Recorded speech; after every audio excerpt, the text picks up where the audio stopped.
கங்குவா படத்தை விடுங்க, அதை விட நடிகர் சூர்யா அவர்களினுடைய சம்பளம் எவ்வளவு? பாவம் திஷா பதானி அப்படின்னு சொல்கிறாங்க. அதற்கான காரணம் என்னென்னு வீடியோக்குள்ளே போய் பார்த்து தெரிஞ்சுக்கலாம். தமிழ் சினிமா ரசிகர்கள் ஆவலோட எதிர்பார்த்து காத்துட்டு இருந்த திரைப்படம் கங்குவா. சுமார் 11,000 தியேட்டர்களில் நவம்பர் 14ஆம் தேதி வெளியாகியிருக்குது. சுமார் 350 கோடி ரூபாய் செலவில் உருவாகி இருக்கக்கூடிய இந்த திரைப்படம் மிகப்பெரிய பட்ஜெட்டில் உருவாகியிருக்குது. இந்த படத்தினுடைய முக்கிய நடிகர்களுக்கு மிகப்பெரிய சம்பளமும் வழங்கப்பட்டிருக்கு. குறிப்பாக நடிகை திஷா பதானி சம்பள உயர்வை பார்த்தோன்னா இதில் பார்த்துருக்குறாங்க. வரலாற்றோடு பின்னி பிணைந்த படங்கள் பெரும்பாலும் ரசிகர்களிடம் நல்ல வரவேற்பை பெறும். இவ்வளவு பெரிய பட்ஜெட் படங்கள் மூலமாக பாக்ஸ் ஆஃபீஸில் சாதனைகளை முறியடித்த வரலாறு இந்தியாவுக்கு இருக்குது. அந்த வகையில் தற்போது சூர்யா நடிப்பில் மிகப்பெரிய பட்ஜெட்டில் உருவாகி இருக்கக்கூடிய படம் தான் கங்குவா. சிறுத்தை சிவா இயக்கியிருக்கக்கூடிய இந்த படம் நவம்பர் 14 அன்று வெளியாகியிருக்குது. இந்த படத்தினுடைய பட்ஜெட், சூர்யாவினுடைய சம்பளம்னு பல விஷயங்களை நம்ம சுவாரஸ்யமான தகவலாக இங்கே பார்க்க போகிறோம். கங்குவா படத்தில் சூர்யா ஜோடியாக பாலிவுட் நடிகை திஷா பதானி கதாநாயகியாக நடிச்சிருக்காங்க. ஹிந்தி நடிகர் பாபி தியோல் எதிர் ஹீரோவாக நடிச்சிருக்கிறார். இவர்களை தவிர கார்த்தி, நட்டி நட்ராஜ் ஆகியோரும் இந்த படத்தில் நடிச்சிருக்கிறாங்க. கங்குவா பான் இந்தியன் படமாக வெளியாகியிருக்குது. சுமார் 300-350 கோடி ரூபாய் பட்ஜெட்டில் உருவாகியிருக்குது.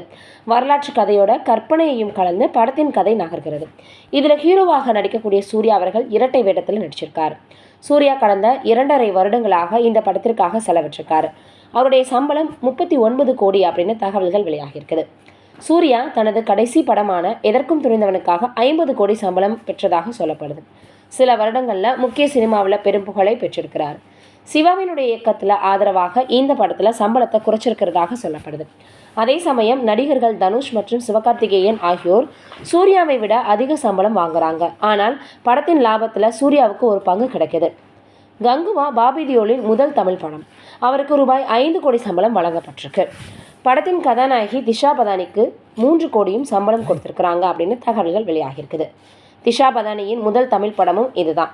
பாலிவுட் நடிகையான திஷா பதானி தனது கடைசி வெற்றியான கல்கி 2898 கிபி படத்தை தொடர்ந்து சம்பள உயர்வை பார்த்துருக்குறாங்க. பிரபாஸின் பிரம்மாண்டமான படத்திற்காக அவங்க வசூலித்ததை விட 50% அதிகமாக 3 கோடி சம்பளம் வாங்கியிருக்கிறாங்க. அதோட இந்த திரைப்படத்தில் கார்த்தி, சிவகுமார், ரெடின் கிங்ஸ்லி, கோவை சரளா, யோகி பாபு உள்ளிட்டோர் நடிச்சிருக்காங்க. கங்குவா 2 பெரிய தயாரிப்பு நிறுவனங்களோடு இணைந்து தயாரிக்கப்பட்டிருக்கு. ஞானவேல் ராஜாவின் ஸ்டுடியோ கிரீன் மற்றும் தயாரிப்பாளர்கள் வம்ச கிருஷ்ணா ரெட்டி மற்றும் பிரமோத் உப்பலதிபதியினுடைய யூவி கிரியேஷன்ஸ் தான் இதை தயாரிச்சிருக்காங்க. 2மே பெரிய பட்ஜெட் திரைப்பட தயாரிப்புகளை உருவாக்கக்கூடிய ஸ்டுடியோக்கள். கங்குவாவிற்கு பெரிய அளவிலான பார்த்தோன்னா பிரச்சாரங்கள் நடத்தப்பட்டிருக்கு. உலகம் முழுவதும் 10 மொழிகளில் இந்த படம் வெளியாகியிருக்குது. இப்போ இந்த விஷயங்கள் தான் பார்த்தீங்கன்னா சமூக வலைதளங்களில் மிகப்பெரிய அளவில் ட்ரெண்ட் ஆகி வந்துட்டுருக்கு.